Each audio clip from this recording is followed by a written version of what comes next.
Fala aí, eu sou o Luiz Otávio. Eu sou a Ana Cláudia, nós somos os dois faladores. E hoje, na década de 80, aconteceu aquele que é considerado o maior acidente industrial do mundo. A Netflix produziu então uma série indiana, local inclusive onde aconteceu o acidente, e é o nosso assunto de hoje.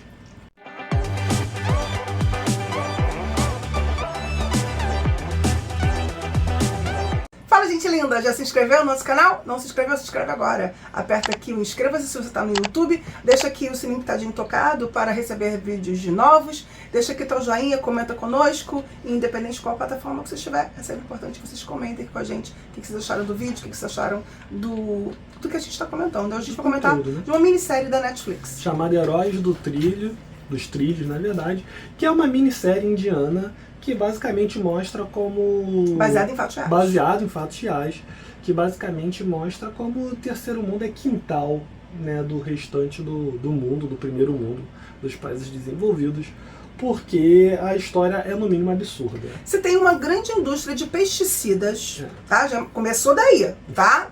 Uma fábrica de pesticidas encravada norte-americana no meio de uma cidade indiana, tá? Altamente populosa, com pouca, na verdade, nenhuma estrutura de saneamento, de água, uma cidade bem pobre, no interior da Índia. Ó, vai sacando. Essa questão do saneamento a gente não chega a debater, não. Mas dá pra perceber claro que é um lugar pobre, até porque do lado pobre. da fábrica tem uma favela. E aí, claro que grande parte dessa população, de repente, até trabalha nessa fábrica, mas a fábrica, ela, na década de 80, também é importante dizer que tudo se passa na década de 80, tudo bem que você pode dizer que muitas coisas não se sabia ainda, mas, gente, é década de 80, do ano de 1980, não é de 1700, tá? É agora, há pouco tempo atrás, 50 anos atrás aconteceu esse fato. Então, assim, e haviam estudos que mostravam. Acho que a gente não vai apresentar não, né? Melhor não, né? Tu já falou que tem estudos, que já tinham estudos que mostravam. Mas tem estudos que mostram sobre os perigos do pesticida. E aí, gente, você tem que pensar que o produto pesticida já é muito perigoso. Todo mundo sabe que manusear produtos químicos é perigoso. Seja ele de limpeza da nossa casa, seja ele inseticidas que a gente usa às vezes para matar inseto, barata, essas coisas. A gente tem que manipular com muito cuidado, ter cuidado de controle sobre crianças, animais. Agora você imagina uma fábrica, quanto que ela tem de produto químico nocivo à saúde dentro dela, sendo manipulado ali.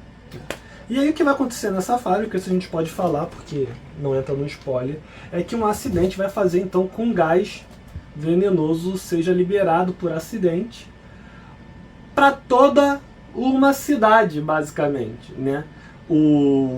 A minissérie vai tentar mostrar o que a fábrica já sabia e o que foi acontecendo, as consequências disso. Então ela fica indo e voltando no tempo, mas o bacana dela é que ela tem flashbacks antes de começar a abertura.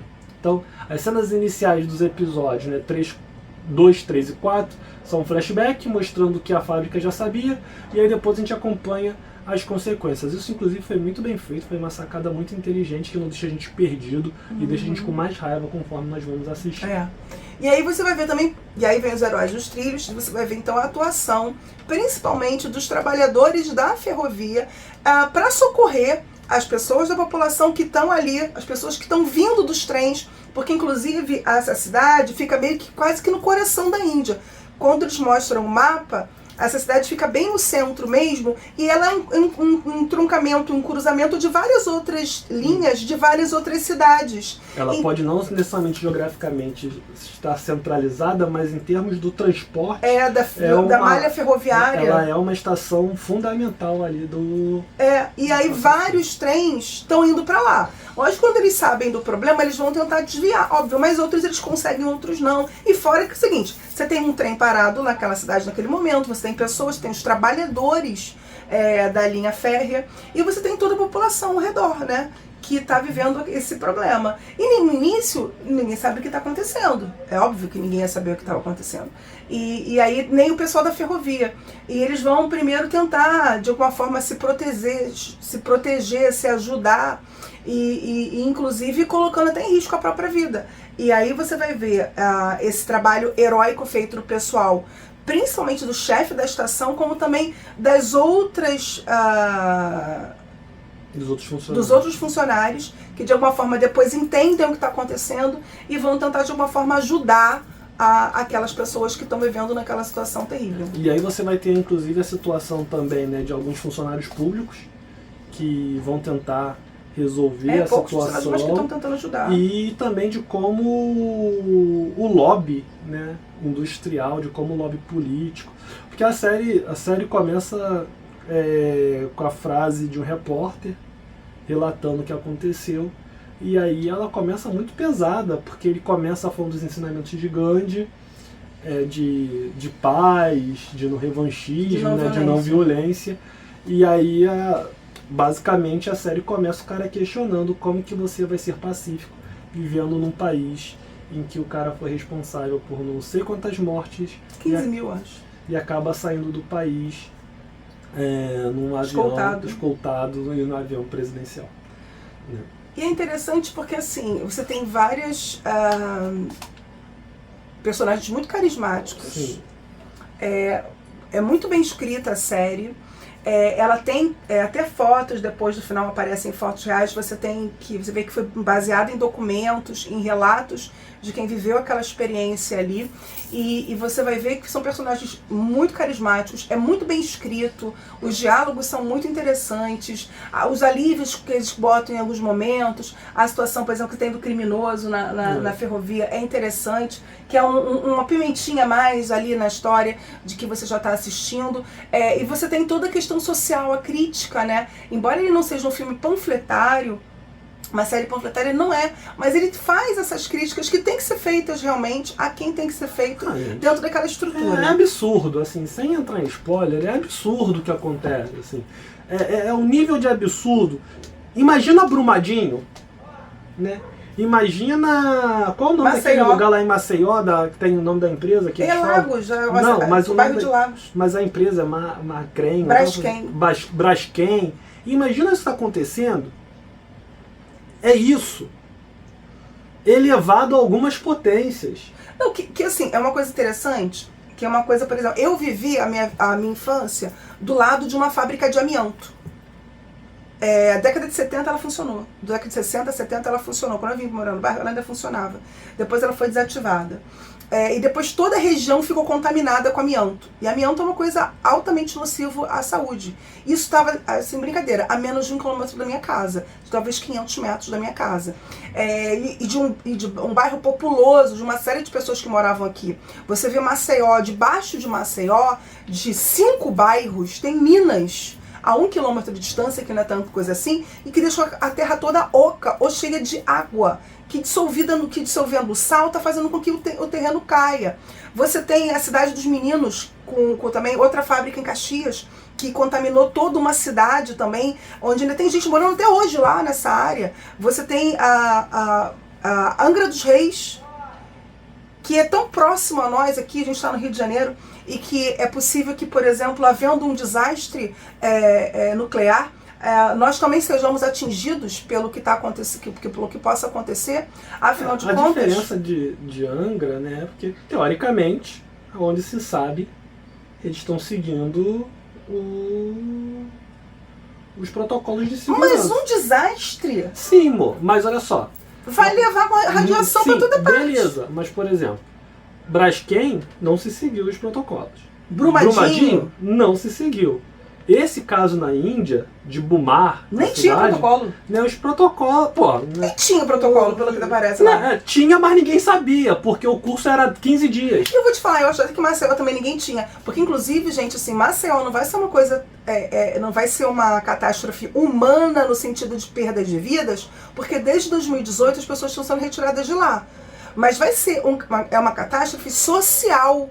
e econômica. Porque aquelas pessoas colocaram ali o seu sangue, a sua vida, a sua história, as suas memórias, a sua lembrança. E elas estão sendo retiradas de lá. E não, eu vou te ser sincera, duvido que uma indenização seja capaz de pagar tudo que essa pessoa está perdendo. Porque ela não está perdendo só o dinheiro que ela colocou ali, mas ela está perdendo todo o investimento. E o investimento é muito mais do que puramente dinheiro. E ninguém talvez soubesse disso. Ou tivesse ciência do que fazer num risco, numa situação. Então a gente às vezes, infelizmente, é colocado em certas situações, a gente reside em certos locais e a gente não tem noção do que está ao nosso redor. Eu falo para vocês, quando a gente vem morar aqui no bairro, existia essa história de que existia uma fábrica e que ela estava num processo de fechamento, mas que demorou ainda alguns anos para fechar. Eu morei em frente a uma pedreira também, que é uma outra questão também ambiental séria, e que ninguém sabia. O dia, por exemplo, eu nunca fiz treinamento. Se um dia acontecesse um desastre na pedreira, o que deveríamos fazer? Usar. Correr! Pra onde? Nem saberia pra onde começar a correr. Então, assim, é o tipo da coisa que você vê que, infelizmente, no terceiro mundo, nós não somos preparados para nada. Então, você vê que, por exemplo, alguns países como o Japão, eles são preparados, por exemplo, para terremoto. As crianças são treinadas para terremoto. Nos Estados Unidos, as crianças são treinadas até, coitadas, para ataque terrorista e para matadores, para franco-atiradores, infelizmente. Mas eles são treinados para saber o que fazer. Treinamento de incêndio. Olha, se o prédio pegar fogo, você vai para onde? Você vai fazer o quê? A gente não tem isso, infelizmente, o terceiro mundo não se prepara, que é pra gente nem pensar, que o nosso risco é tamanho, é potencial diante dos riscos que a gente tem ao nosso redor, que a gente nem pensar que isso existe. A gente só tem que tomar cuidado também para não falar assim, o terceiro mundo não tem isso, como se fosse uma entidade, né? E o terceiro mundo fosse uma entidade e essa entidade optou por não ter isso. Não. Na verdade, peraí, meu, deixa eu entender tá. aqui. Existem, né, as pessoas, né, que optam por isso e que infelizmente a gente percebe que nos países em desenvolvimento, nos países subdesenvolvidos, a galera anda para não fazer montinho nas questões de segurança, nas questões de proteção, porque literalmente acha que a vida vale menos aqui. E aí,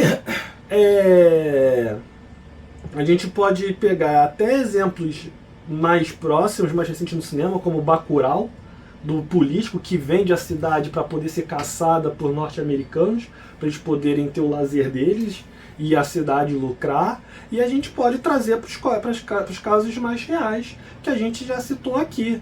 Gente, assim, sem querer entrar em spoiler, mas tem uma hora que o cara vai buscar uma máscara na fábrica, a máscara tá furada. Nem máscara tinha.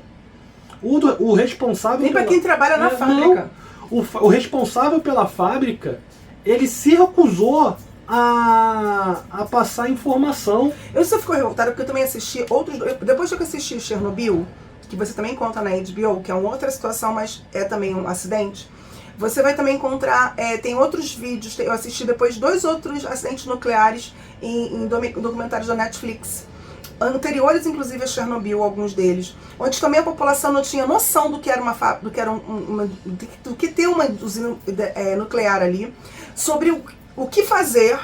Nem os funcionários tinham protocolo do que fazer, para onde se dirigir, como proceder numa situação, porque eles sempre diziam que era impossível acontecer, porque haveria como resolver. Infelizmente aconteceu e não houve como resolver. E tinham pessoas, gente, que era assim: a usina nuclear está aqui, atravessa a rua, que é uma rua de 2 carros comum, é o quintal da casa de uma pessoa. É nessa distância. Nessa série da Índia, né, mostra que era a fábrica, tu atravessava a rua, era a favela. Isso, se não me engano, aconteceu acho que na Pensilvânia, que aconteceu esse primeiro desastre, foi, se não me engano, anterior até Chernobyl. E o bacana dessa minissérie é que ela tem as fotos. Ela mostra as fotos, inclusive são momentos bonitos da minissérie, que você tem uma cena e aí você bota a foto, assim, os atores fazem a representação da cena que a gente tá vendo, que a gente vê a foto depois. Aí não dá nem pra falar que não foi bem assim. Entendeu? Porque E tinha um repórter vivendo, de alguma forma ele viveu, ele talvez não estivesse vendo 100% da situação em loco. Porque já mas estava ele, investigando. ele foi um dos primeiros a noticiar, inclusive nos jornais, a falar sobre esses riscos. Antes de tudo acontecer, ele já tinha previsto esse risco e vinha investigando a fábrica, investigando tudo que acontecia nela. Mas ele está muito próximo do que tudo que está acontecendo, falando com pessoas, entrevistando, e quando a situação... Porque tudo dura uma noite, gente, e é o suficiente para 15 mil pessoas morrerem. E aí, no dia seguinte, ele consegue chegar ao epicentro do acontecimento e ele continua ali fotografando e conversando com as pessoas. E depois, anos depois, ele volta ao local para também fotografar e conversar com as pessoas sobreviventes que ainda permanecem naquele local para continuar, de alguma forma, a ter uma repercussão daquela história. Acho que é isso. Porque se a gente falar mais coisa, a gente vai vai entregar mais spoiler. Então. Mas é uma minissérie que vale muito a pena, pouco falada, mas é uma história muito forte, mas você consegue acompanhar, você não... né? É pesado, mas a maneira que é conduzida não pesa tanto o assistir, né?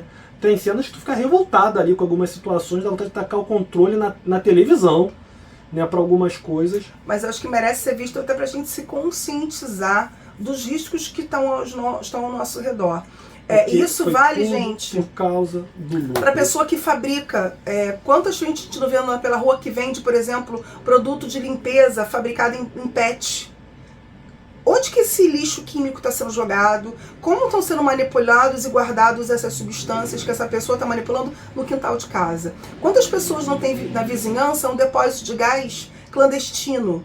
Como que isso está sendo trabalhado, como que esse bujão está sendo cheio, com o quê, como está sendo armazenado. Então, assim, infelizmente, a gente às vezes tem risco do lado da nossa casa. E a gente sabe que ele existe, né? E, infelizmente, às vezes a gente sempre faz não vai acontecer nada.